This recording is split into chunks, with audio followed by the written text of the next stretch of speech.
moving from place to place to place. Good morning, good morning, morning, good morning, good morning, good morning, morning, good morning, good morning, good morning, morning, good morning.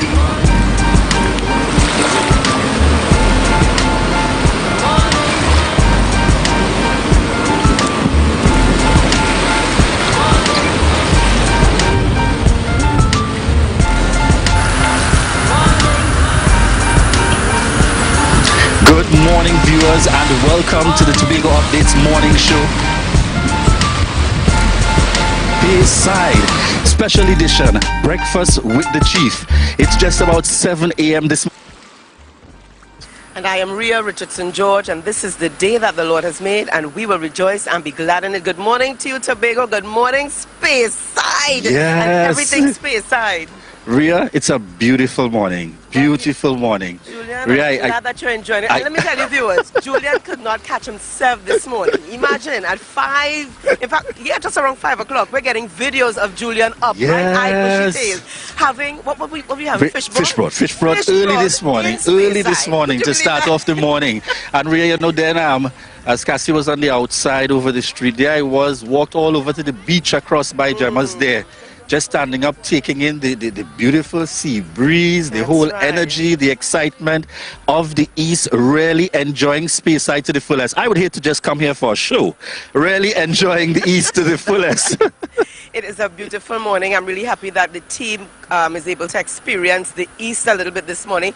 Unfortunately, they did not get the chance to get up early and fight to get here for 7 o'clock because they overnighted in the beautiful village of Speyside. But in fact, they have been indeed enjoying the ambience, enjoying the atmosphere, enjoying the food. So this morning, the program is everything Speyside. Yes, all things Speyside. We're here in the East this morning, and we'll also be connecting with Charlottesville as well this morning. So we're looking forward to the energy and the excitement. But we got to do some birthday shout-outs even when we're in Speyside, Rhea. That's right. But just before you get there, Julian, we've got to talk about what we're wearing. Oh, yes. This morning. This is where I rested down for a moment. That's right. They took the time to ensure that we were, that we are fully dressed and looking out there, looking good, representing them. Excellent.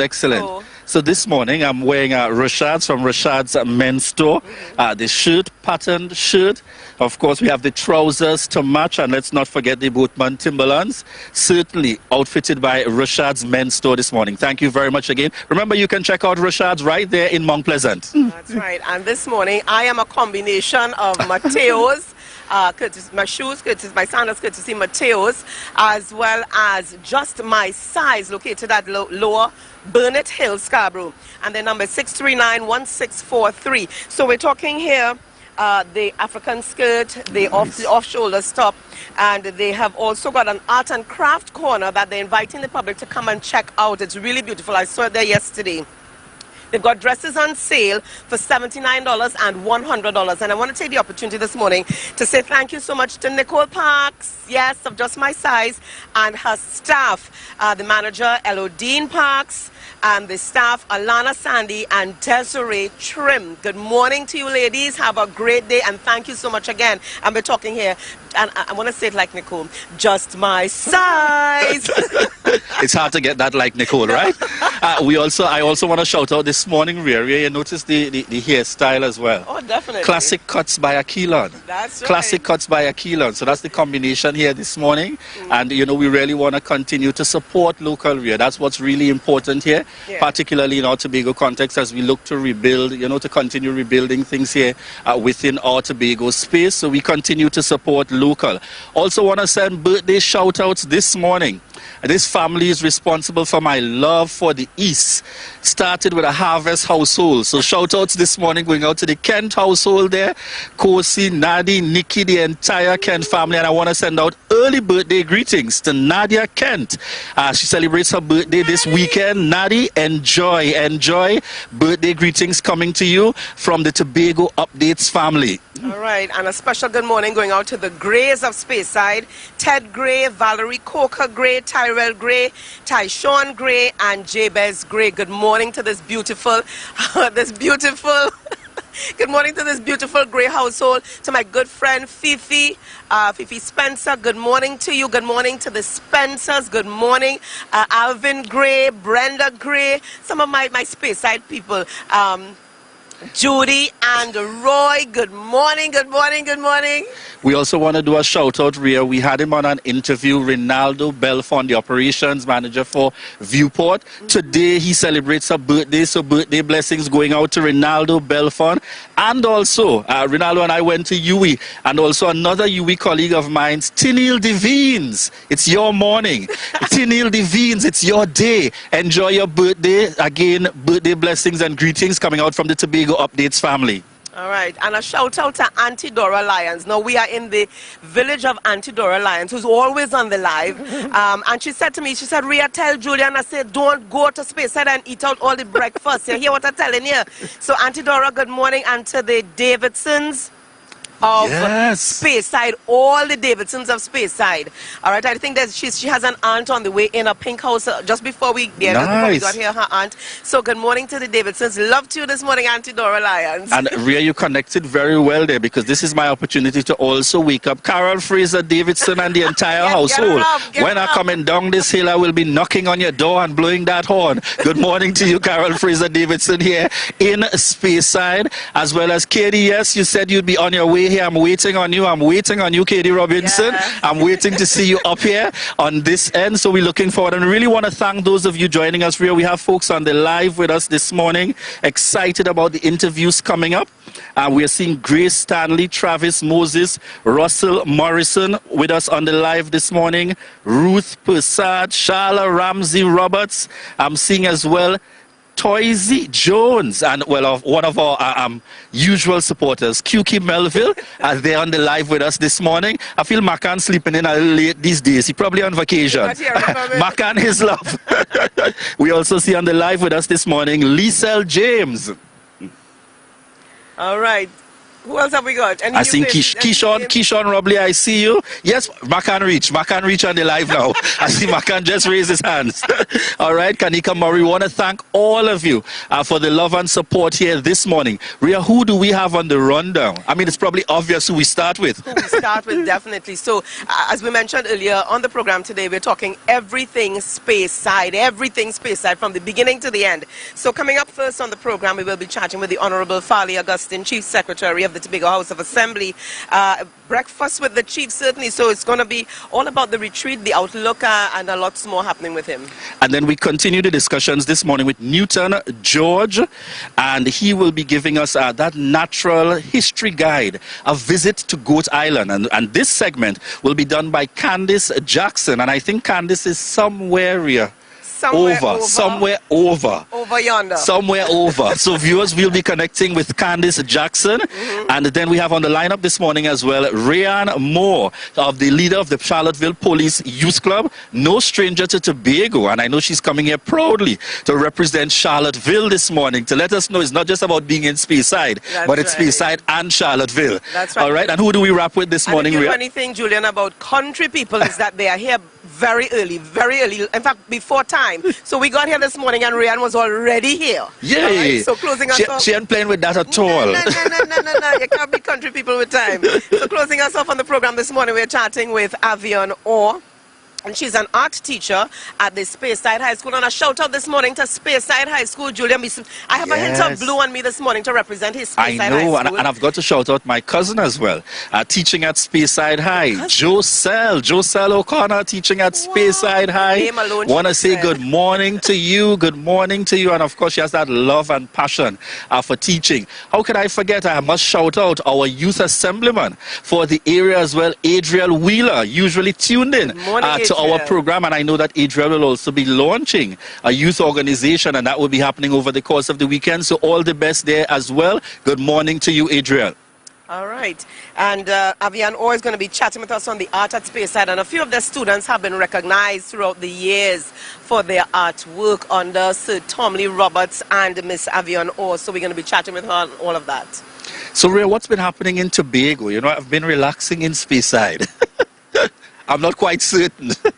I like What's been happening in the Tobago space, Ria? Let's see if we can get there. A lot of things have been coming up, in particular the issue here of the COVID-19 cases and persons being aware, persons being very careful. Let me just say, persons being careful of what's been happening, keeping themselves safe.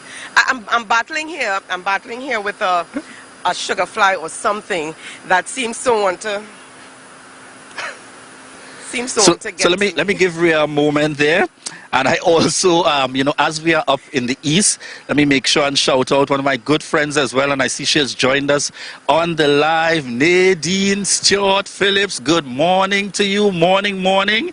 And we thank you for the continued love and support.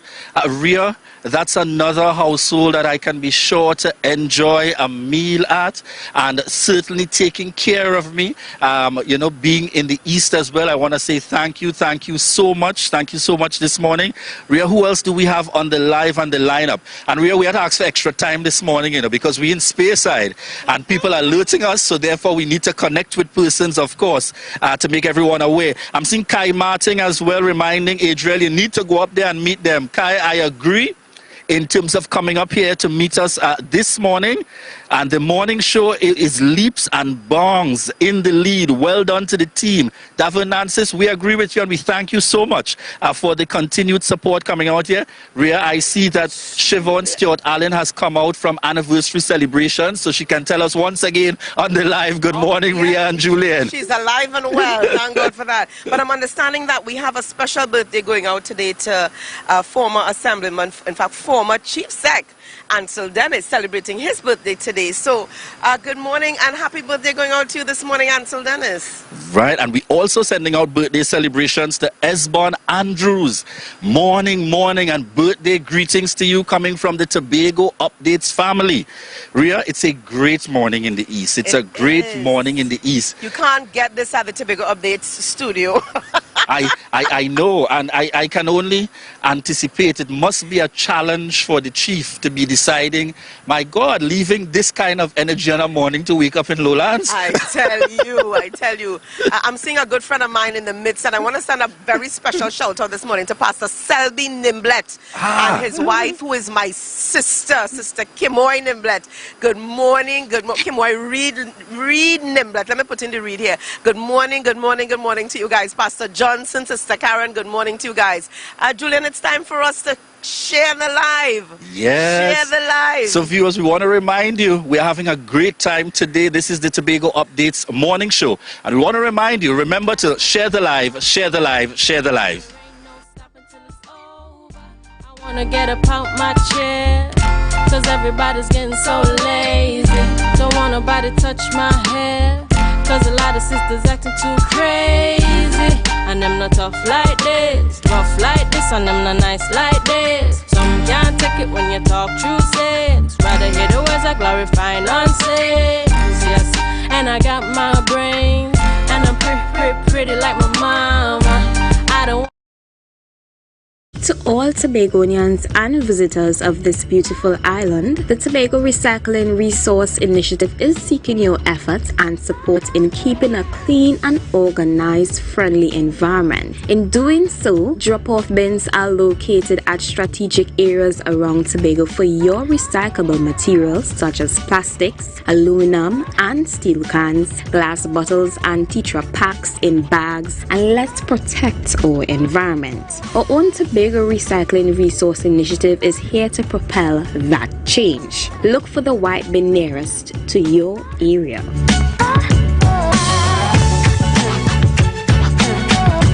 MI4 Security Services Company is the most advanced security service in Tobago.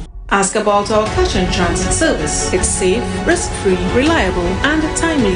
We provide safe banking delivery for all business types and sizes with highly trained staff, 24/7 monitoring, coordinated emergency response, and a well-maintained fleet of armored vehicles. Contact us at 660-7723 or visit our website at www.mi4securitytt.com to sign up today.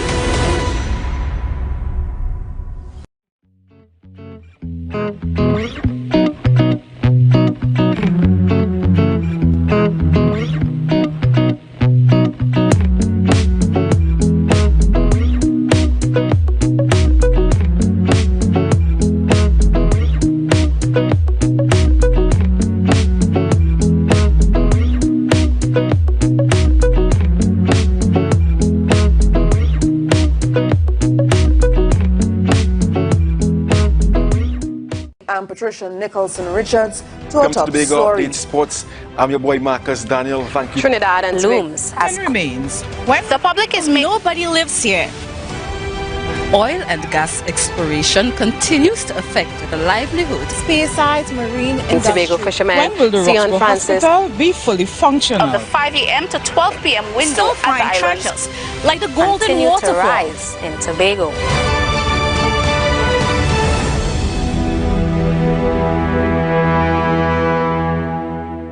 It's a different type of thing down there. And we party till we drop down there. With a lot of pretty girls down there. Down in Tobago.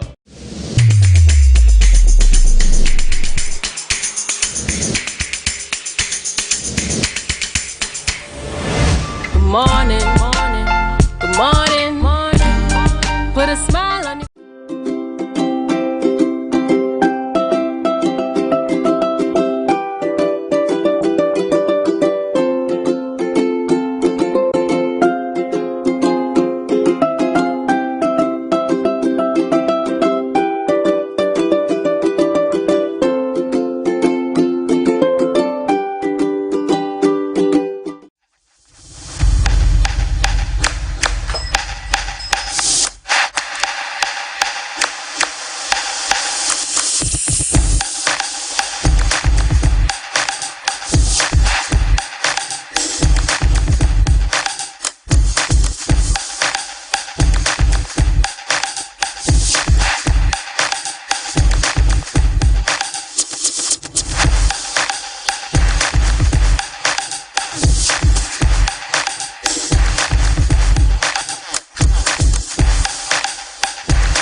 John Boy, I got a call and they're asking me to talk to the nation, talk to people and tell them about getting vaccinated. Yeah. I'm not sure if I should or if it's the right thing for me to tell someone to get vaccinated.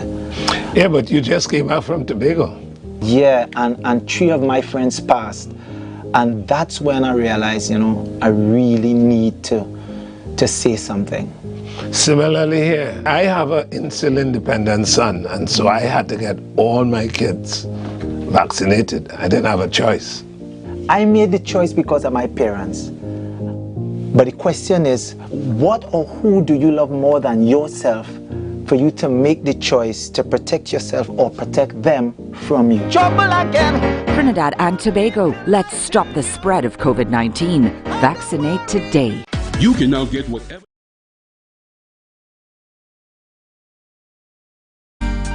Put a smile on your face when you're moving from place to place. Good morning, good morning, morning.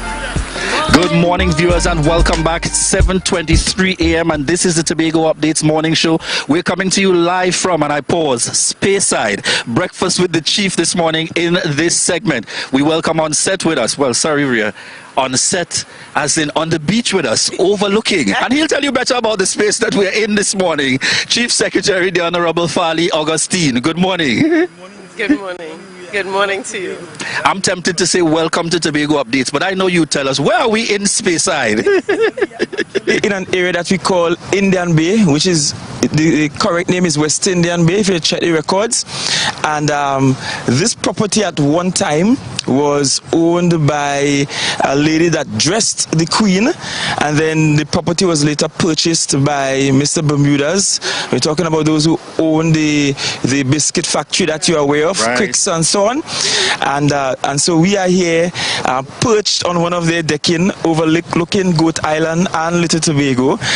It's really a hidden gem, a beautiful beach lower down from us, and just it can't get better than this, and it's a sign of how beautiful Tobago is. And if you see Rhea focused, looking past the camera, she's just paying attention to where breakfast is being set up. So it's okay, she's fine this morning. That's okay, that's okay. So just before we get into talking the business of Tobago, yes, it's important that we start from the context, just as Rhea and I would have done, speaking to support support for local designers. So you're not putting me on the spot. Yes. I am hoping that you are wearing local this morning. Well, supporting the local trade. Well, the thing is, everything I have on, basically from the shoe to the pants to the shirt to the belt, I picked up at Rashad's down in Mount Pleasant area there. And it's one of the men's store that, you know, I frequent here in Tobago. But, you know, I believe in supporting local businesses. And just yesterday I had a visit from the Spanish ambassador, and I made it a point since getting into office for all of these courtesy calls, because they're coming quite rapid and frequently. This week alone we had 2, and we expect at least 2 more before the end of the month. And I've made it a point, you know, to purchase the items to be used as gifts from local artisans, and we always package them with a card, a call card, a business card, so that, you know, these ambassadors and high commissioners will be able to tap in to our local resource later on. They take it back to the embassy, they take it back home to Spain or to the UK or wherever they're from, and someone asks about it, they can always show them the card, give them the contact information, because we have to promote local businesses, and you know, I'm big on driving private sector growth, so good time it's part of it to start in that direction. Sure. As we look at the particularly starting with finance and touching on the area of business development, we know that's one of the units within the Tobago House of Assembly that seeks to provide that kind of support. What kind of extended efforts can we look out for in the Tobago space, especially, as you said, for those young and upcoming persons wanting to venture into business but not always having that financial support or the motivation? Well, firstly, our business development unit, which was of course at community development, will be moving back into finance. So they're moving back to where they were originally.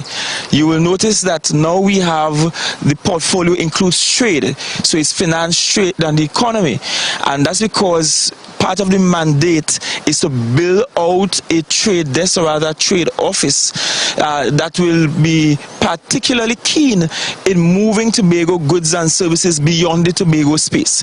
We often complain about the economies of scale we have on the island given the population size, and we are looking at ways in which we can move our goods and services beyond our borders, starting with neighboring Trinidad, where we have just over 1 million people, where we don't require a visa, require any special registration, we don't require any special permits. We can just register in Tobago and provide a service in Trinidad tomorrow, basically. Additionally, we are looking carefully at the issue of marketing, which may not be the strong suit of the average entrepreneur. You know, you may be a good businessman, you might be extremely talented, you are a fashion designer, you are a painter, you may be a singer, but you may not be excellent at marketing yourself. You don't know how to handle the social media handles, you don't know how to craft your product and package it in a particular way.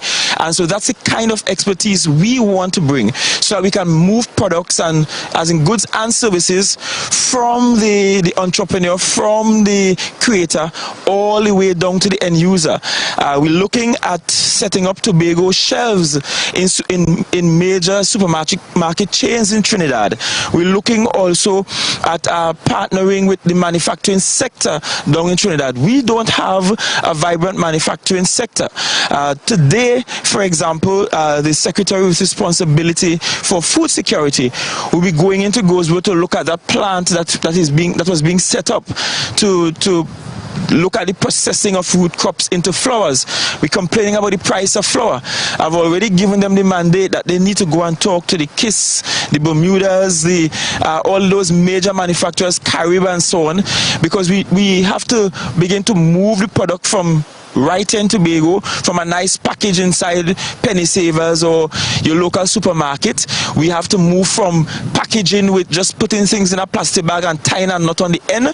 We have to move out of the soccer bag phase and move our products into a phase where packaging is nice, where we can possibly, if we explore it, KISS may consider taking our alternative flowers and creating a product out of it and putting it on the shelf, which will help reduce our import bill. So that's the direction we're looking at. and we are actively setting the right experts in place to be able to get that done for us. But we have to move progressively in that direction. And just to be clear here, coming out of the retreat with the other team members, you indicated that you wanted Tobago, in fact within the first quarter, Tobago should be on its way to becoming the #1 producer. Correct. You are looking well outside of Trinidad and Tobago. Oh yeah, definitely. And it's not difficult to see that, because when you look around the Caribbean space, in the region, we are almost solely dependent on wheat. And the variables with wheat market prices, they are such now that it's difficult to see wheat prices reducing anytime soon. In fact, there's a possibility to trend higher, because we have conflict happening with Russia along the Hungarian border. That is driving up prices, because Hungary is a major wheat producer. We have China that is mass buying the wheat and stockpiling it. I'm not sure if they are preparing for some zombie apocalypse, but they are stockpiling the wheat in great amounts, and in doing that, it is forcing the market prices higher. And because that is happening, we can't control it. But across the Caribbean, we have not explored fully flowers from our root crops. And here's an interesting nutritional fact. The complex starches you find in ground provisions are way better than those you find from rice or from wheat flour, and we have it right here. We grew up on it, and you know, we wondered sometimes. I used to wonder what made our grandparents live so long. And they ate a whole lot of provision. In fact, they only had Sunday lunch on a Sunday. That's why we call it Sunday lunch. Now we having Sunday lunch every day of the week. We eating rice every day of the week. We eating pie every day of the week. Baked chicken every day of the week. But our grandparents and those before, they had a lot of ground provisions in their diet, a lot of fish in their diet, a lot of vegetables, the okras from the garden, from subsistence farming, and see how long they lived. And notwithstanding the fact that some of them did in fact get diabetes and hypertension, they lived long, because by majority they also worked very hard. They walked these inordinately long distances to get to the garden. My family owns a piece of property in an area we call Zaptree, which is somewhere between Speyside and Shallaville on that ridge. And the last time we hiked there, and I said hike, it was a hike to get there, right? When we hiked to get to the piece of land to which there is no road now, and you could see the yam bank, the rows in which the yams were planted. And my great-grandfather was Grenadian that migrated to Tobago, Norbert Augustine, and then married a Macpherson woman from Delaford. So I have something about Delaford women. Sorry, just saying. But the thing is, when you look at the distance they traveled, and I could imagine the crocus bags with the provisions being carted from that distance to here. I mean, their very lifestyle allow them to live longer, healthier lives. And part of getting back healthy is about changing the way we eat. And I reckon that if we eat local, if we eat organic foods, if we eat foods that we grow ourselves, we are more likely to be healthier than if we just eat all these imported and processed foods. One of the topical areas now within the Tobago space, and national at that, is the Attorney General's recent comments, and comments specific at that to whether or not Tobago has that authority to be able to make the proposed indications regarding the matter of the public servants and vaccination. I know you indicated that at the level of the Executive Council and the team that there would be some deliberation, and you cautioned when you would have addressed coming out of the retreat that for supervisors not to preempt anything. Are there any announcements to be made, or when can we look forward, if not now, how soon, an indication in terms of the position of the Tobago House of Assembly? You can look forward to an announcement by Monday. And I will caution you not to listen much to the AG. He is known for not winning many cases in the court, and he's known for not being a very brilliant lawyer either. So I wouldn't pay him much attention. The THA pays a cadre of public servants and staff. We decide whether we pay them or not. That doesn't come from Trinidad. That is devolved authority to the Tobago House of Assembly. And I have a responsibility to make a decision that is a responsible one. In fact, I saw floating around social media space a circular from the chief ad that required some information about those who were vaccinated and unvaccinated within the TRHA space. And I think people misinterpreted the intent of that circular, thinking it was to determine who to pay and who not to pay. But what we are actively doing is trying to see how many of those that we pay are actually vaccinated from those who are unvaccinated. If I have a situation, and in the figures that the Prime Minister's office presented when this edict was pronounced, it indicated that 50% of TRHA was vaccinated. We are trying to ascertain the actual number. If I have a situation where 50% of my hospital staff is unvaccinated, I cannot responsibly tell the 50% that is unvaccinated to stay home, because then I will end up with a larger crisis on my hands where people will simply die, because at the moment our hospital staff, they are stressed out, they are overworked, and if 50% of those are removed based on that edict from the Prime Minister, then naturally services will not be available at the hospital. And for me, saving lives is more important than the ego of the AG or the Prime Minister. And I recognize that the AG is trying to actively mount a campaign of hate and spite against the people of Tobago because they have lost an election. We have moved past the election a long time ago. We are in a new year, and that's why I pay the AG very little mind. I don't respond to him unless I'm asked to. I am not interested in getting into rabs with him, because it's just an unnecessary clutter and noise in the space.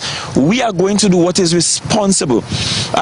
There may even be a situation that if we ask, based on the cursory numbers I'm seeing in some divisions, if we ask only the vaccinated to come out, the vaccinated will not get salaries because there just will not be sufficient staff to process salaries, and an administrator cannot go down to accounts and herself or himself do the salary books, then sign off the checks by herself or himself. That will not work. What about paying the bills of the THA? What about keeping the utilities going? What about the critical spend that is needed in the hospital? So I am not listening to the AG at all.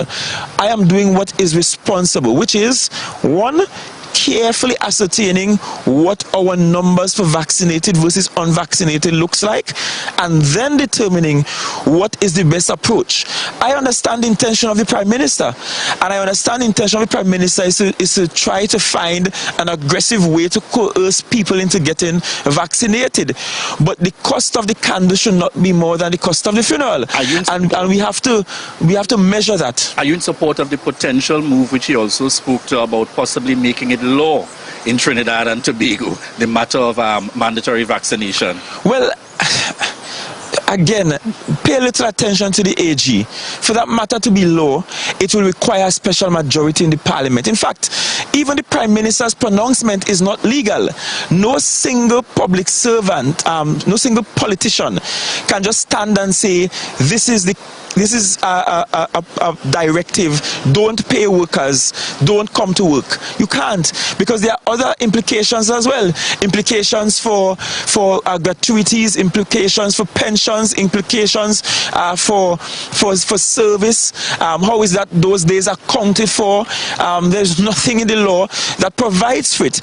And so, as politicians, and I've cautioned my team members, those on the executive, about this, that as politicians we have to be careful the kinds of instructions we give to public servants, because they may not all be legal, and as a politician you don't have authority to just pass on an instruction just like that.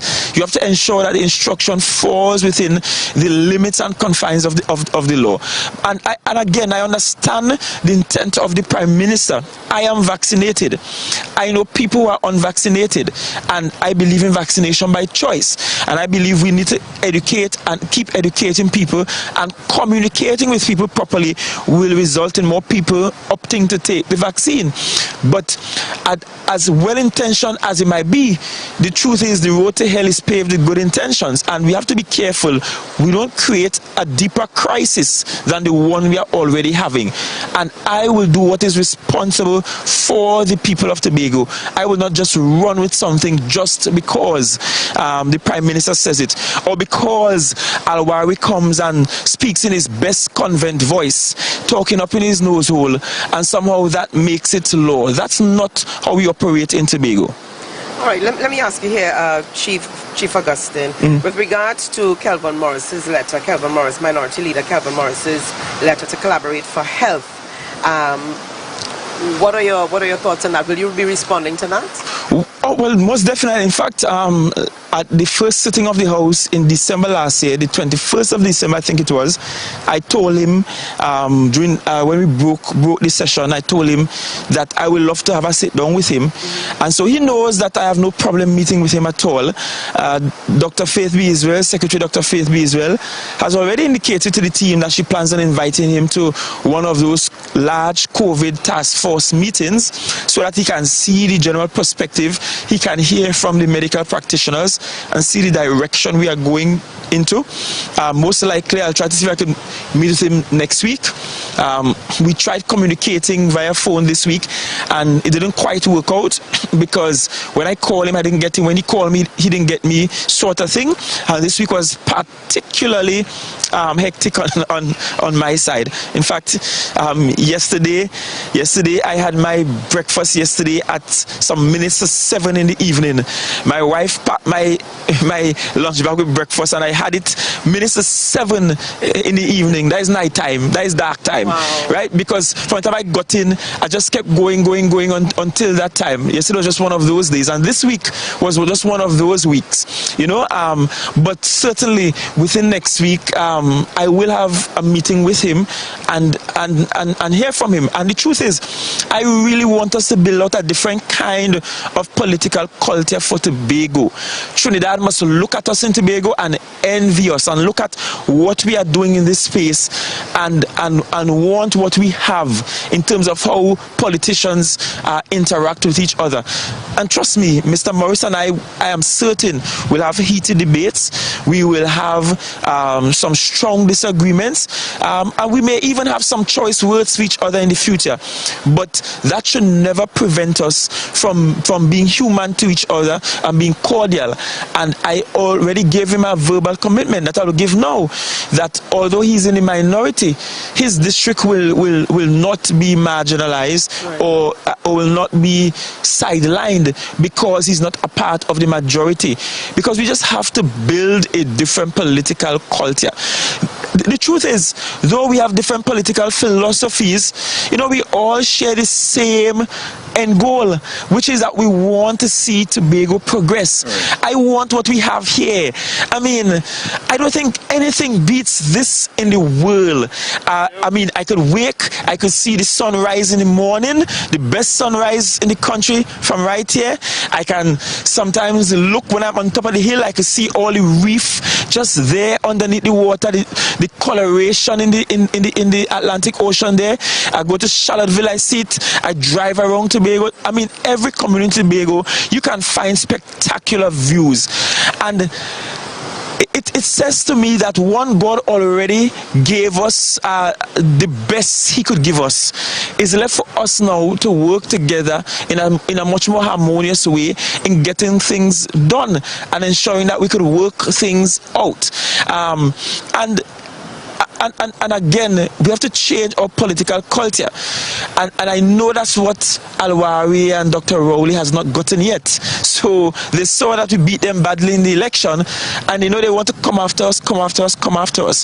But they don't understand that what we are building for Tobago is transformative, it's different, and it's something that they should take some pattern after. Because what happens in the parliament down there, will never happen. Well, let me say not will, but should never happen at number 1 Jerningham Street. We should operate differently, and we're just simply building that out. All right. So, Chief, one of the other areas we want to chat about this morning, just as we were going into the elections, there was a major announcement with regards to the tourism sector and the government bringing a Marriott hotel here in the Tobago space. What's the position of the current Tobago House of Assembly administration on that matter? Well, I can tell you I have already had one informal conversation with the lead individual for the company doing that project, and I am supposed to have some further discussions with him next week with a view of having him come to Tobago and addressing the Executive Council. During the election, I was very clear. The PDP was very clear. Number 1, tourism is under the remit of the THA, and it's interesting that people are talking about what we have authority to do and not to do, when they have been encroaching on THA's authority these past almost 7 years. And I've made it clear, you can't build a hotel in Tobago of that magnitude. You can't stay from cabinet and give away Tobago lands from cabinet in Trinidad when the law says clearly that all state lands are vested in the THA, when the law says clearly that tourism is a 5th scheduled function of the THA. You can't stay in cabinet and do that, and then Tobagoans only learn of it from a press conference. That was insulting, and that's why Tobagoans voted resoundingly against them, because we can't have the Chief Secretary as a puppet, as an accessory to a press conference where a minister from Trinidad comes up here to announce a private sector project on Tobago people's land. That is just not right. And I've said to the proprietor, quite frankly, I said, look, it's not that we are against outsiders investing in Tobago. It's not we are against foreign direct investment. It is just that if it's going to happen, it must be on the terms and conditions of Tobagonians. At this point, none of us here know exactly what the project entails, except for what we have been told, which is the room size, the number of people they claim we will be able to employ, and the potential cost of the investment. But we really don't know whether they will protect the historical artifacts that are there. And you will notice that now in the division, we have antiquities as a clear mandate, because we need to protect all of our artifacts around the island. And so it's about getting them to come and go through with us what exactly they plan on doing, and we will be able to say to them, look, we can keep this won't work for Tobagoans, we need to protect the environment here, we need to do this, we need to do that. And I will tell you that as much as the project was announced, no approvals were really had for the project, so there's no certificate of environmental clearance as yet. None of these things have been done, and that requires conversation. We will have the conversation, we will look at what they want to do, we will not throw away the project, but we will ensure we protect Tobagonians' rights with this project. All right, very quickly here before we wrap things up with you, Chief Augustine, with regards to the structure of the office of the Deputy Chief Sec. Sure. This is the first time that we're seeing this happening sure. in the Tobago space. Why the need for this? Right, there's a need for this because one of the core functions that we believe we have, or core mandate we have from the people, is to proceed on fighting for our autonomy. We have self-determination, the right to self-determination. We have been talking about it for years. All are we here born and meet them talking about it and fighting for it. And one of the things we wanted to do is to have separate and apart from the normal function, the THA, that constant advocacy and building out of plans for a greater autonomy for Tobago. And it's not as simplistic as I'm making it sound now. Neither is it a simple task, because that includes educating Trinidadians about what we want. Because to get it, we need the parliament in Trinidad to vote for it. And it includes engaging those from the Tobago community that lives in Trinidad to help us fight for it. There are also some 7 scheduled matters. Some offices, for example, that reside in Trinidad, and the law says they are supposed to put offices in Tobago. That has never happened. If you need an RPO with regards to lands, you have to go to Trinidad. If you have to have a query from an approval with town and country planning, you have to get to Trinidad and go down to Central. And in the history of the THA, nobody has been fighting for these things. Recently in the court system, we had problems with people getting their bar license, because on one hand, somebody who was to give a signature was removed from Tobago and that wasn't there, and then the customs was not recognizing some paperwork because that signature wasn't present and so on. But nobody fights for that. The law says that all businesses that operate in Tobago, by law, must pay their taxes in Tobago. But guess what? I am sure none of these banks have ever paid their taxes in Tobago. I am sure that courts and standards have never paid their taxes in Tobago. But who has addressed that? But the law says that is what is supposed to happen. And that has never been built out, that has never been addressed. And so the core function of the Office of the Deputy Chief Secretary is to more or less become our chief advocate and our chief diplomat, to ensure that these things happen, so that even without having the upgraded Tobago House of Assembly Act and constitutional reform that we need, the things that the law says we are supposed to get that will make your life and my life easier and the functioning in Tobago easier, so that you don't have to go to Trinidad and fight up to try to get land documents done quite in Trinidad for lands quite back in Tobago. Those simple things can get addressed, and so that is his core task. I'm happy to report that as of yesterday, he more or less completed the task with MSU, which is Management Services Unit, and that's a unit within the THA that looks at structure, and so pretty soon we'll be able to give you the organizational structure of his office and what we'll obtain there.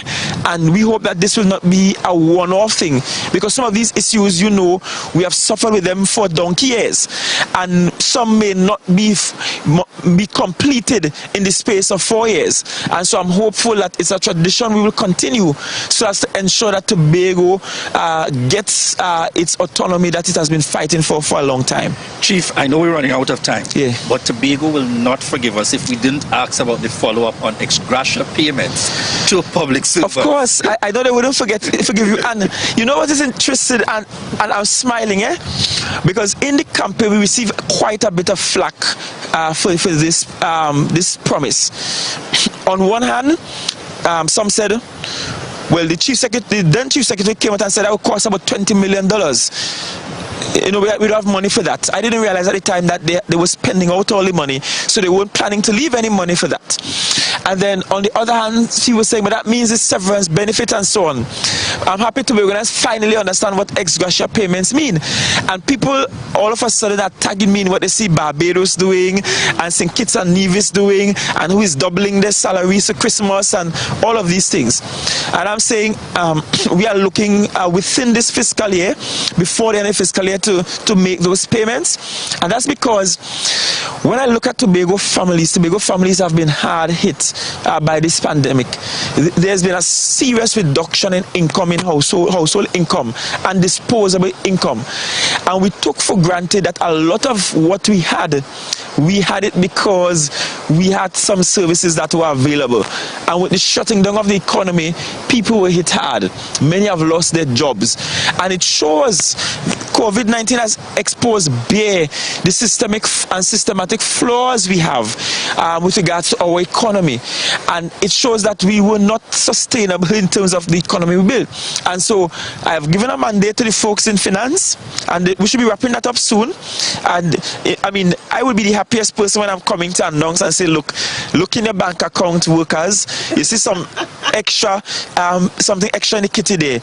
I will tell you that it may not be the $1,000 as was proposed by Mr. Duke, by Deputy Chief Secretary Duke, but I have given a commitment to the team, I've given a mandate to the team that whatsoever we find, we will share it equally, because that's what we know in Tobago. If I think about how we live our lives in Tobago, If all I have is one breadfruit, I slice it in half and I share half with the neighbor. If all I have is one mango, I slice off the faces, front, back and sides and share it among the children. And so we're going to use that approach. Whatever we can pull from the resources to do it, we will pull and we will share it, and it will stop a hole somewhere about. Because it's about ensuring that Tobago families are back on their feet again. And I'm happy to report that pretty soon, that by the end of this month, we should be ready to give tourism workers their checks. We have reopened the application process, and we have made it clear that we're giving until the end of the month, because some would have missed the initial deadline. So if you missed the initial deadline, please submit and we will review and ensure that you are able to get something. And it's about trying to get everybody back on their feet again. We are all in this. We all having to pinch here and there and cut and contrive, but we'll make it. By the way, I started looking at all the time. You all are on space side time. So I hope you all plan to run away as soon as the thing done and trying to cut it. Listen, when you finish, you finish. Right? Tell the TV station in Trinidad or wherever that you're streaming to, they have to wait until whenever you finish with the program. People staying online until you are finished with the program. You're on space side time. With these kind of Atlantic breezes, you ain't rushing anywhere, you know. So on that note, producer, taking directives from the chief, quick question about the COVID situation in the Tobago space. Chief, you have to answer that quickly first. The matter of the COVID situation, and we saw the reintroduction of one of our sons of the soil, Nathaniel Duke. A response some persons are very pleased and happy with. But tell us about the projections in terms of fighting the COVID pandemic here in Tobago. Listen, if you know how I'm itching to share certain plans with you, and I'm telling you for the first time in a long time since this COVID thing started, I am hopeful. I'm hopeful because the plans I am privy to are plans that they are drastic, but I think that they move us in the right direction. Dr. Nathaniel Duke has contracted by the TRHA to be one of our medical chief of staffs. Is in the moment assisting us with building out our COVID-19 response. Our first line of attack is to reduce the mortality rate because that is too high. There is no need for us to have so many deaths as a result of COVID. So we're looking at drastic ways of reducing that, and which has to do with us updating rather our pattern of care and how we treat those who are ill in this regard. Additionally, we are rolling out an education soon, well, as soon as next week rather, about how you are to cope with COVID-19. So you get infected. We will be having our physiotherapists, I'm told by Secretary Dr. B as well, will come and teach people breathing exercises, ways that you should lie on the bed or on a sofa with a pillow that will keep the lungs clear enough that you keep breathing properly and so on. Because one of the things we have not explored in the space is what should you do if you contract the virus? What should you do if you become ill? At this point, it's not if you contract the virus, but when. But when? Well, I don't know. I've never had it. I intend not to have it. I wear my mask despite being vaccinated and all of that. I wear my mask. I keep my distance. I'm not going in any private zest anywhere, right? I try to keep as many meetings as possible virtual as opposed to in person and face to face. And we all should be doing the same, even when you're vaccinated. And I'm noticing that some who are vaccinated have got a little lax and so on about the thing. I'm seeing all the eyes and stares behind my back about the time. You know, politician will talk all day if you have a chance to. So this is where we thank the chief, and we want to remind. We'll have breakfast soon. Don't worry. Yes, we want to remind Tobago that he continues to stand by his word and keep his commitment to keep the Tobago populace and even those of you out there throughout the region and throughout the world updated on matters happening. And we must confirm that it has always been with ease that we are able to make the necessary contact with Chief Secretary Farley Augustine. Yes. And I think I want to close this segment here with the words of one of our viewers, Giselle Donaldson Yates. Chief Secretary Farley Chavez Augustine, you were sent by God to lead our island. Go make a difference. Viewers, coming up in the next segment, we continue the conversation this morning with Candice Jackson. Yes. And I think, where's Goat Island? That's what we call Front Island locally. Front Island. So that's the island to the very front, which was at one time owned by IT McLeod and is now the property of the Tobago people through the THA, and which we will be doing some things with. Okay. When you go across the Candice, you will see the dilapidated building, but of course, there for a number of years. But you vote for restoration and refreshing, so you will have some restoration and refreshing. That will happen soon. So right across there in the distance from us, maybe this is a good point that we should be ziplining across to Goat Island. We'll leave it right there, Chief. So we're heading over to Candice. Viewers, we're heading across to Candice Jackson just after the break. But we want to remind you, remember to share the live, share the live, share the live.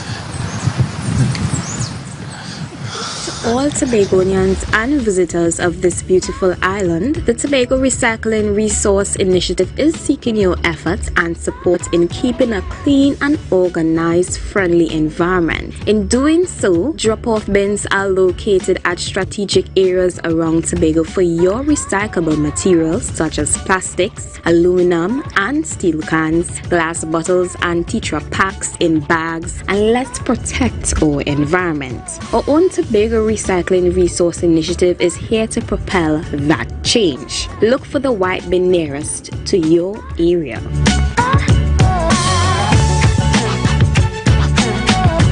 MI4 Security Services Company is the most advanced security service in Tobago. Ask about our cash and transit service. It's safe, risk-free, reliable, and timely. We provide safe banking delivery for all business types and sizes with highly trained staff, 24/7 monitoring, coordinated emergency response, and a well-maintained fleet of armored vehicles. Contact us at 660-7723 or visit our website at www.mi4securitytt.com to sign up today.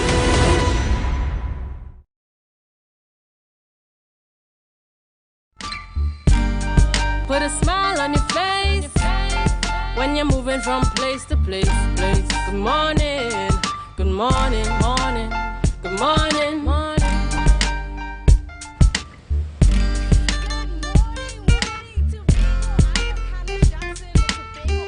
And it is my biggest pleasure to come to you from Goat Island. Well, folks, this morning I have just been taking in the wonderful sights here. I mean, everybody has not been to this island. You just see it from the road. And let me tell you something, it is gorgeous, right? On my left, we have here, I don't know if my cameraman can show you a little bit, we have a bit of a natural swimming pool. And on my right, we have the reef. So, I mean, it's truly a wonderful space. And to tell us a little bit about how this place came about and what is so special about Goat Island, I am here with award-winning bird watcher, Mr. Newton George. Good morning, Mr. George, and a very special good morning to you. Good morning, Candice, and good morning, Tobago. Good morning, Trinidad. Good morning, the Caribbean and the wider world. And a special good morning to Speyside. We are in the capital of paradise. You can see as you can see. Yes. All right. Well, come with me as we go, and we just explain to the viewers a little bit about this home and how it came about to be. First of all, I just want to treat with a myth and a rumor about Goat Island, and that is that Mr. Ian Fleming, who wrote the James Bond movies, it is said that he wrote it from this island. Is that true? Well, Candice, it is really a myth. Now, I was very fortunate to speak with Mr. John Parks, the guy that constructed this building. I was very fortunate. I met him at Castara. I was just going about my business. Yes. And when I saw him sitting waiting on the bus, I said, wow, this is the opportunity to have a talk with this man. Right. And what he said, the very first owner of this building was an American gentleman by the name of John Morsel. And then he sold it to another American by the name of Dr. Russell. We never knew his surname. And then Dr. Russell sold the island to Mr. Grenwyn Todd. Right. And then Mr. Todd sold the island to a local, Mr. Isaac MacLeod. Okay. Before Mr. MacLeod sold it to the Tobago House of Assembly. All right, so right now we are standing here in what is the gallery or the porch, if you will, of the house, the main house on the island. And we are about to go inside, so I don't know, I think my cameraman might want to get inside just a little bit ahead of us before we start the tour inside. Of course, like I said, I mean, as a child, always looking at this house as it coming down the hill into Speyside, wondering what it looks like, and we are showing it to you here only on Tobago Updates. All right, so tell us a little bit about where we are, Mr. George. Okay, well, we are in this center of the building, and firstly, I want to take you along to the kitchen area, and this was the kitchen for the building. You can have a look at it. You can see it was a beautiful kitchen. Yes. Still, we have the fridge still there. You have all the appliances. All the appliances are still there. And there are 5 bedrooms in this building. And tell me a little bit, because I just really wait for the cameraman to come in, but there's something special about these pillars right here. If you look at, these are wooden pillars here, you can see. And these will last a very, very long time. As a matter of fact, they might outlive all of us. Because if you look at them here, really solid wood. And you know, it's the sea blast sometimes is a preservative for the wood as well. It will last much longer. And in this area, it's one of the, you can see this large area is the living room. And then we have in this back here. Just wait for the cameraman to get in. It's one of the bedrooms. And if you with some wonderful views of Speyside. If you look in this area, this is the bathroom and toilet. Look at the tiles here, in perfect condition. Perfect condition. It will be a travesty if the assembly leave this building to deteriorate it so bad that it cannot repair. It will be a travesty. Right, so we are going to go up the stairs. And folks, don't be scared if you see a few bats around. It is an abandoned house, and bats are just only natural. And don't worry, I'm not going to be scared. So, but yes, we are now in the upstairs where there's 4 bedrooms up here, right? Let's go to the master bedroom first. Right. And you can see people are still camping out. Yes, we have some camping out stuff going on here, but we have some hardwood floors. This was the master bedroom, and again, if you look at the tiles in the area, the quality tiles.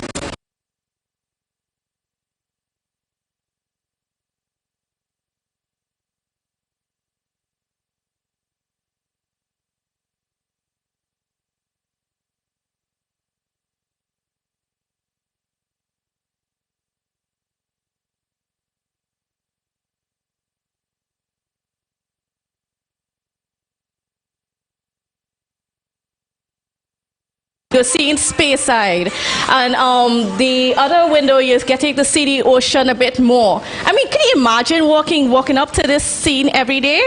This is heaven. Okay, there are 3 bedrooms in this area. There's one to the back here. I'm not sure if they want to have a look at this one. Oh, and this one has taken a bit of beating from the weather. Again, the bathroom and toilet there. Right. There's another one in the back here. So when was this house constructed? I cannot give you the exact date, but I'm sure it's sometime in the 50s, like in the late 50s. Okay. Because I remember Mr. Parks, when the government, the PNM government started, you can see, going to elections in 1956. And while Mr. Parks was here, he started the pier, the jetty on Little Tobago.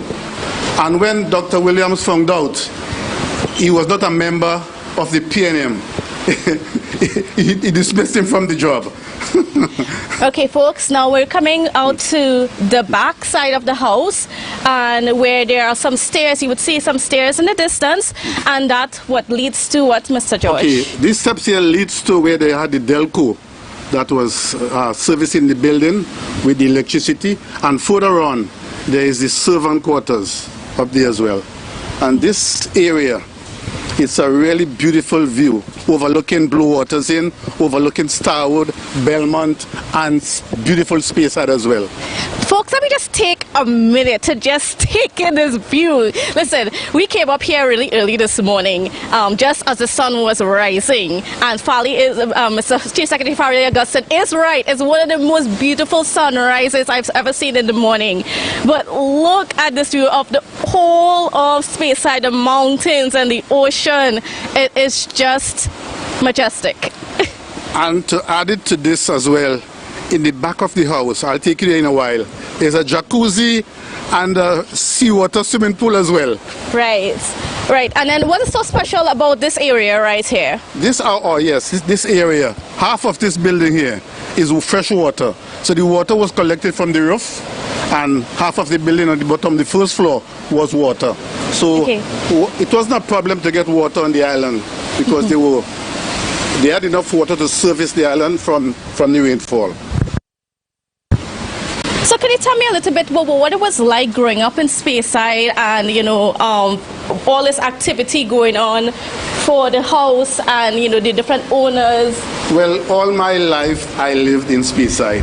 Yes. So I can attest to what went on in Speyside and among this house. Now, the American owners of this building were never living here permanently. They were just coming maybe 2-3 months per year, just to enjoy a different environment, and they are in paradise. When you come to paradise, yes, you'll want to stay on. So it's in my life living here, I enjoy coming to this Goat Island area. It's a beautiful area, and in the back here is the jacuzzi I spoke about. Right. Let's show the viewers. Yeah, a natural jacuzzi. And in full tide, it comes right up. It comes right up. Presently, we are in the low tide, so it's almost empty. But it's and there's some fish. And there's also fishes in the area as well. Right. And added to this, the sunrise is right here on mornings. Like I said, folks, when we were coming on the boat, the sun was just rising above that water. And I wish we could have shown it to you, but, it was, like I said, one of the most beautiful sunrises. Like our Chief Secretary was not wrong. But, folks, yes. And this is our local swimming pool as well. And what's on the other side of the island? Because we see some stairs going up. Well, up there, people who are interested in bird watching. There are migrant species like red-billed tropic birds and boobies that nest on those areas up there. Wow. If you are interested in bird watching, you can also go into that area. Of course. And I mean, Mr. Newton George is one of the best persons on this island to come and, learn more about our bird species and so on. And of course, it's not so easy to get to Goat Island. It's a little bit tricky because as you saw, the jetty is not really, it's kind of broken up and so on. So it was a bit tricky. So if you see me in shorts and so on, it's because I have to actually get into the water. And I don't mind. I mean, like I said, the water is wonderful. I was so fortunate on Monday on that flight coming from England. I had about 15 of my clients came on that flight as well. That's amazing. All right, Mr. George. All right, so I just want to thank you so much for giving us this tour and giving us a little bit about information about this very precious island that we have here in Tobago. It's something that the public does not know, but we're happy that you could share with us some of that information. Well, Candice, it was a pleasure having you on Goat Island and to see how beautiful this island is and the building. But as I said, we should not allow this building to go away. There are some things we can do with this building. There are two main things we can do. One, we can have weddings over here. People can have their anniversaries over here. And then we can also have it as a marine biology school as well. People can come to do research on the reef and the corals. So it can bring income into our government. Right, so we should not allow it to go like this. And then, if you don't understand what we really have here, because we have the Angel Reef. Is it on this side? Yes, we have the Angel Reef on this side. And the Japanese Garden as well. Japanese Garden, and over there is another reef where you have the largest spring coral in the Western Hemisphere, or one of the largest in the Western Hemisphere. So again, Mr. George, thank you so much. It's been such a pleasure. Viewers, I am so thrilled to be able to bring this to you. Juliet and Ria, I know you are jealous, but I mean, don't worry, we have the rest of the day. Maybe you could come over if you're brave enough, if you're willing to tread the waters, because it's a little bit of a bumpy ride, of course, but it is amazing. If you ever get a chance, I mean, we need to be able to treasure our natural resources and so on, and this is one of our little treasures. So, Ria and Julian, this is it from me, Candace Jackson, doing it big with Tobago updates. So, back to you in Indian Bay. This day in Tobago history. Did you know that on January 14, 1977, the parliamentary representative for Tobago East moved a motion in the House of Representatives for internal self-government for Tobago? According to Larry Luke's Identity and Secession in the Caribbean, 44 years ago today, then Representative A.N.R. Robinson contended that Tobago had been neglected and underdeveloped by both the colonial and national governments. He argued that the case for Tobago internal self-government was based on three factors: the failure of the colonial solution of amalgamating Tobago with Trinidad under the Act of Union of 1887, 2, the failure of the post-1956 solution by which, in spite of the PNM's attempts to have a distinct administrative body for Tobago, the top-ranking officers of that organization had no real executive power and had to refer decision-making to senior officers in Trinidad. And 3, the dismantling of the Ministry of Tobago Affairs as a punitive measure after the 1976 general elections pointed to Tobago's need for a permanent system of administration, independent of the vagaries of party politics. Robinson additionally claimed that the government was hiding the fact that there were commercial deposits of petroleum in the seabed offshore the island of Tobago. Robinson's motion proved to be the catalyst for a 3-year parliamentary struggle for Tobago autonomy, at which Robinson and the DAC were at the helm. The articulation of the litany of woes and grievances suffered by Tobago and Tobagonians over the years culminated in the passing of the Tobago House of Assembly Act No. 37 of 1980. You've been watching This Day in Tobago History. My name is Devona Dana. There's lots more after the break, so make sure you share the live, share the live, share the live.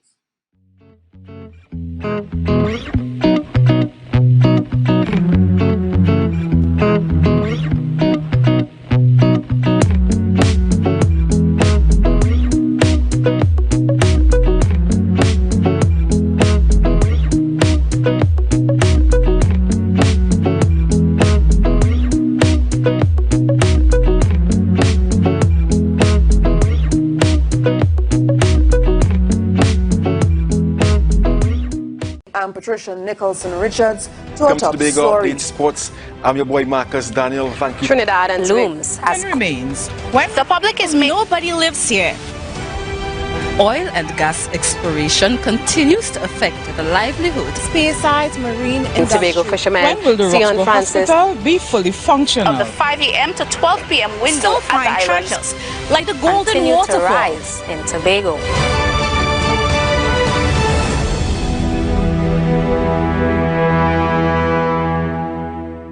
It's a different type of thing down there. And we party till we drop down there. With a lot of pretty girls down there. Down in Tobago.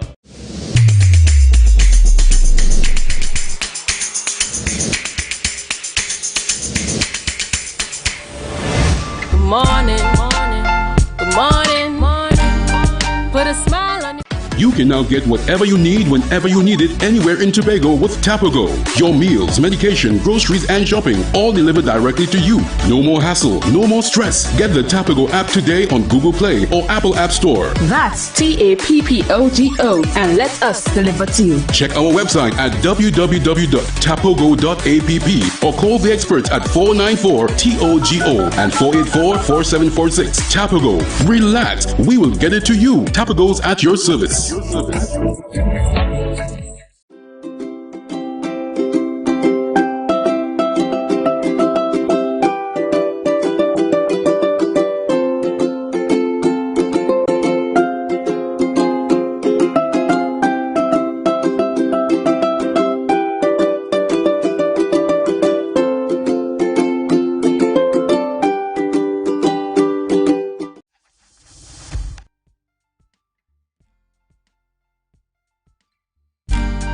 Put a smile on your face when you're moving from place to place. Good morning, good morning, morning, good morning, morning. To this special edition of our Tobago Updates morning show, coming to you live from Speyside, Breakfast with the Chief. In this segment, we are chatting with Rian, no stranger to Tobago. And I know that you're all looking forward to hearing from Rihanna. We want to do shout-outs one time to Rihanna again as she's on set with us. Birthday celebrations that just took place. And I'm certain you could not miss that birthday celebration photo shoot. Caswell, shout-outs to you this morning. Rian, good morning and welcome. Good morning, Tobago. Good morning, Rian, Julian. And I heard you said earlier everything Speyside. No. Pinch of Charlotte. I must say that I do have roots in Speyside because my father is from Speyside. So I want to welcome you to the soil, the eastern end of Tobago, my soil. Thank you so much for having us. So this morning we're chatting about the Charlottesville Police Youth Club. For the benefit of our viewers, just give a quick insight into how long has this club been in operation?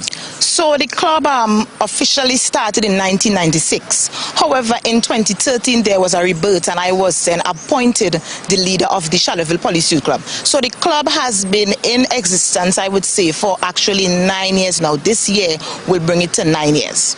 Excellent.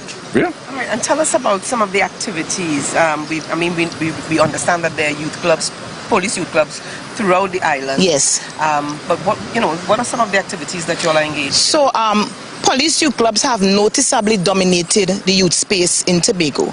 One of the main objectives of police youth clubs is to encourage youths to participate in social, physical, educational, sporting, cultural activities. The main objective is to prepare youths for a positive role in the nation's development. So the Charlottesville Police Youth Club, we have a holistic view on how to keep the youths engaged. So we target the social ills, and when we say the social ills, we speak about poverty, unemployment, drug and alcohol abuse, teenage pregnancy. So these are the programs that we implement and undertake in the community. Since our existence, since our tenure, we have shown great improvement, and it is demonstrated in the many accolades we have received over the last 8 years. We are talking about most improved youth organization, most outstanding youth organization on the National Youth Awards, the community champion, the chief secretary's community award. So we have shown vast improvements in our operations. Quite recently, or not so recent, but within the pandemic space and time, I found it very interesting that you were able to engage and bring out young persons within the space, of course, in compliance with the COVID protocols, to do some work on the jetty and so on. Tell us about that project, that beautification project. Oh yes, and I must say, I see a lot of people taking photos there. So we definitely did a good job on that mooring buoy project. So that project launched in December 2020, and we actually beautified the jetty space. We did that project in collaboration with Eric, which is another group in Charlottesville, and we installed murals, a directional signage, and a bin, and we really wanted to beautify that area. That is the first phase of a 3-phase project. The second phase is where we will install and maintain 15 buoys on the water to protect the reefs from anchor damage. So this is a 3-phase project. The members of the club also will receive training in terms of when the persons who are on the yachts, they can go out to them and offer services to them. So this is a 3-phase program, and it was a well-executed project. All right, let's talk about some of the at-risk youth within Charlottesville. How has the Police Youth Club been able to make a difference in the lives of at-risk youth? Well, I must say we are definitely in an adaptation stage, because with the COVID-19, the youth leaders are now called to be innovative, and we have to be very empathetic. This is a time where young people are going through a lot of challenges in terms of their emotional well-being, and in that absence of that developmental milestone, that interaction and social peer-to-peer alignment is not happening, so they are going through a very tough time. In terms of at-risk youth, marginalized young people, we have been trying to target them, and I must say it is a very challenging role, because when you look at the membership of these youth organizations, the youths that are there, they come from good homes, good upbringing, and we're not seeing the at-risk youths coming out. So we are definitely in an adaptation stage, trying our best to implement and undertake programs that speak to young people who come from that area, at risk and marginalized. So we have not been able, I would say we have not been able to totally capitalize on that, because that is very challenging. You have to have programs that actually speak and particularly go out there and reach them, because they are not coming to us. So we have to actually go out on the streets and beat the ground and meet these people. We cannot forget them in the voice of youth. So tell us, Ryan, for persons looking on, what are the numbers like now in the Charlottesville Police Youth Club and the broad age group? So we have a membership of approximately 55 persons. We have youths from ages 5 right up to 29, and then we have the parent body, which operates as the support group or the support staff for the Police Youth Club. So we have approximately 55 members at this time. All right, excellent. Okay, so what are some of the plans for the future? What are you, understanding here that yes, we're within some limits. Yes. There are limitations Yes. because of the time that we live in. But what are some of the plans? Not that has slowed down the Charlottesville Police Youth Club. No, the COVID-19 situation has definitely caused us to adjourn and cease some of operations, but we have still tried to maintain some level of normalcy and to maintain some cohesion and keep the youth engaged and to increase their levels of enthusiasm. So we have 2 projects coming up. We have the Puberty Picnic on the 30th of January, and the facilitator is none other than Dr. Faith B. Israel, and I must say Dr. Faith B. Israel has worked with Police Youth Club, not just Charlottesville, a lot of Police Youth Clubs across the island in terms of sexual health. And she will be coming to have conversations with the young people about sexual intercourse, sexual health, puberty, that transitioning into their teenage years. So we call it the Puberty Picnic because it will be happening outside of Flagstaff. And I say we are trying to remain innovative going forward in whatever we are doing. Is this localized to the youths of Charlottesville? No, it's not. No, it's not. This is for youths of Charlottesville and the environs, because we do have members coming out of the village of Speyside that are in the Police Youth Clubs, and I must say that since we have posted about this event, we have people from all Scarborough wanting to attend. So we have the youths engaged, and we also have the repainting of the jetty, because we have to sustain these projects. Even when we do them, we have to keep repainting. So we are repainting the jetty in the month of February. So those are our 2 upcoming programs. We also have programs here, but those are our upcoming programs. Right, how do potential members as well as stakeholders that want to support the Charlottesville Police Youth Club get in contact with you? Okay, so we can be reached at charlottevillepyc@gmail.com. We also have a Facebook page, an Instagram page, and you can contact me, the leader, 784-3900. We always encourage new members. Youth participation, for me, it forms the core of community development, and it strengthens communities. So your words, Rian, particularly, as we look at wrapping this interview, your words to young people out there to encourage them and the benefits. Why should I join a youth organization? I believe that volunteerism is an investment to your community, and we have to encourage youth to bring out that humanitarian side, that giving back. What can I do to make my community space a better place? And it takes me back to, it takes a village to raise a child, which is a critical, long-standing approach to how we bring our communities and merge them. We have to encourage youth. So I want to tell youth, do some charity work, no matter, it doesn't have to be on a large scale. Continue to volunteer and help someone and give back. So that is my advice this morning for young people looking on. Right, but we want to thank you so much for Thank you for having me. Always a pleasure chatting with you, and a big up this morning, not only to the TTPSA, yesterday we mentioned on the program, when you see a police officer, that you recognize a police officer and say thank you for your service. So this morning, Officer Rian Moore, we say thank you for your service, and to the TTPS for putting your lives on the line for us every day. Yes, I think you may also want to thank Elton Richardson Jr. I'm just saying. Good officer.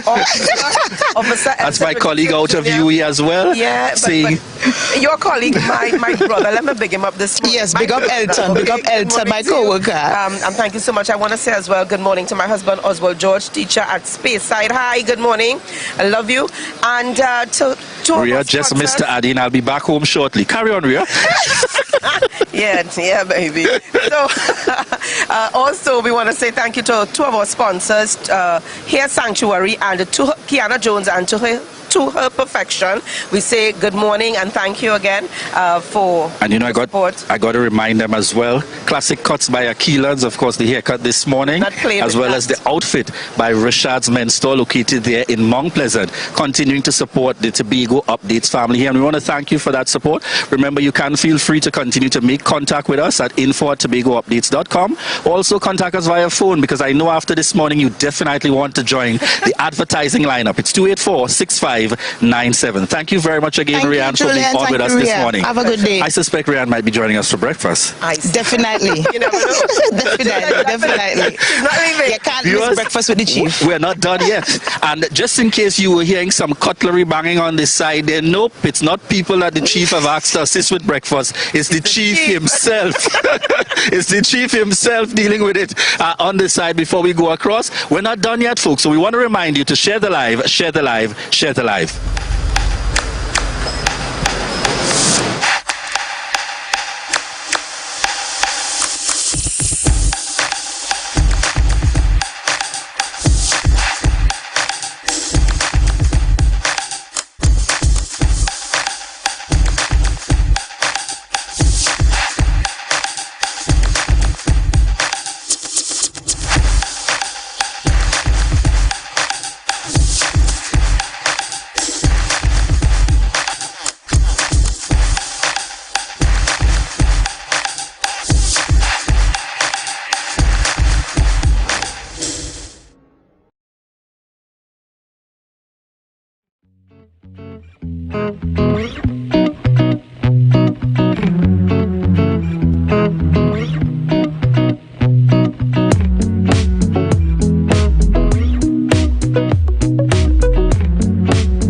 Security Services Company is the most advanced security service in Tobago. Ask about our cash and transit service. It's safe, risk-free, reliable, and timely.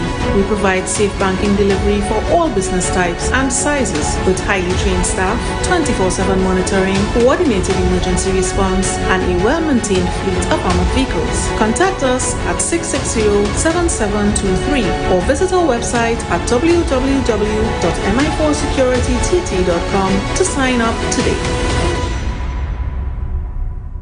To all Tobagonians and visitors of this beautiful island, the Tobago Recycling Resource Initiative is seeking your efforts and support in keeping a clean and organized, friendly environment. In doing so, drop-off bins are located at strategic areas around Tobago for your recyclable materials such as plastics, aluminum and steel cans, glass bottles and Tetra packs in bags, and let's protect our environment. Our own Tobago Tobago Recycling Resource Initiative is here to propel that change. Look for the white bin nearest to your area.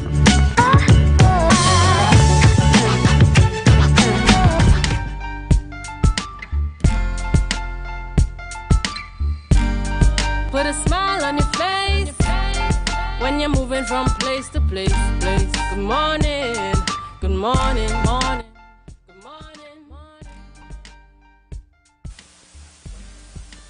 Segment here for today, Breakfast with the Chief. This is Tobago Updates morning show. Ria, are we going to waste any time with conversation? We're not wasting any time. Over to you, Chief. So we have breakfast this morning, and I will serve them. You see, he who must lead must first serve. That's right. So we have some nice kingfish fried.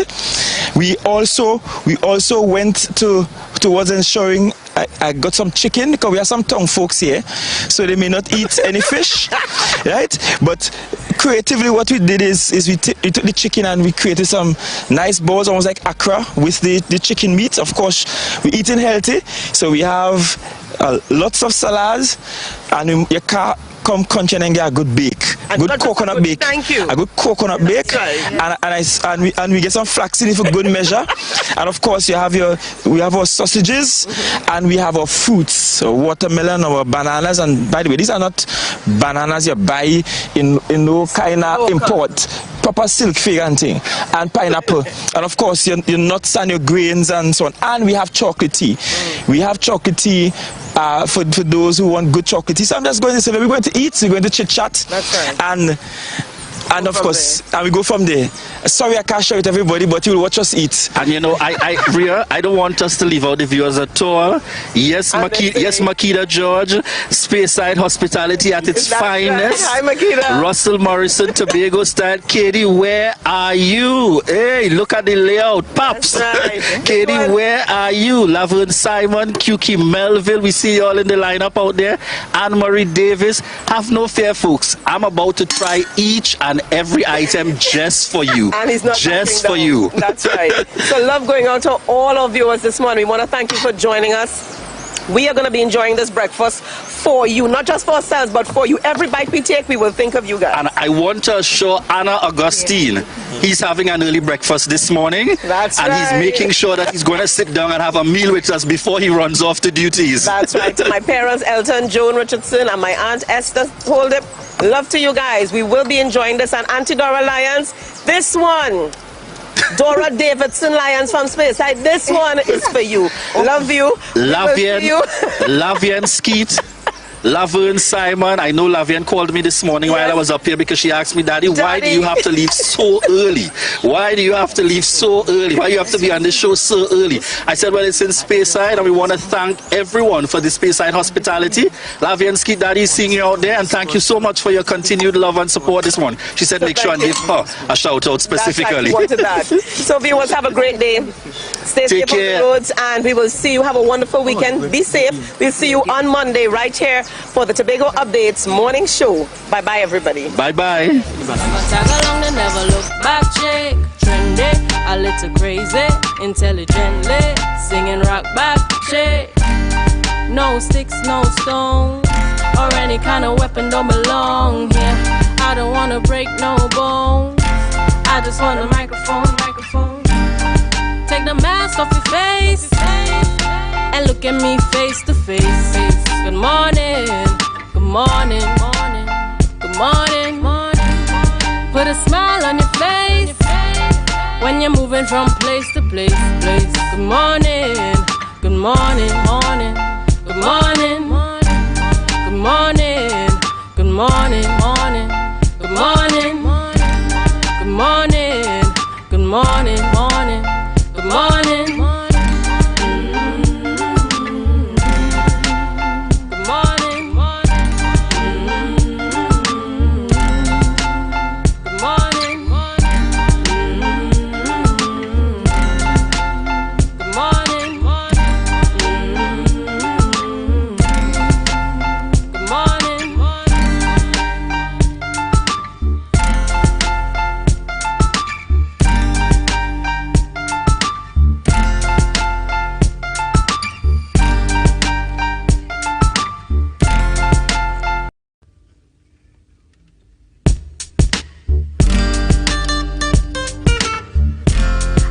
the microphone, microphone.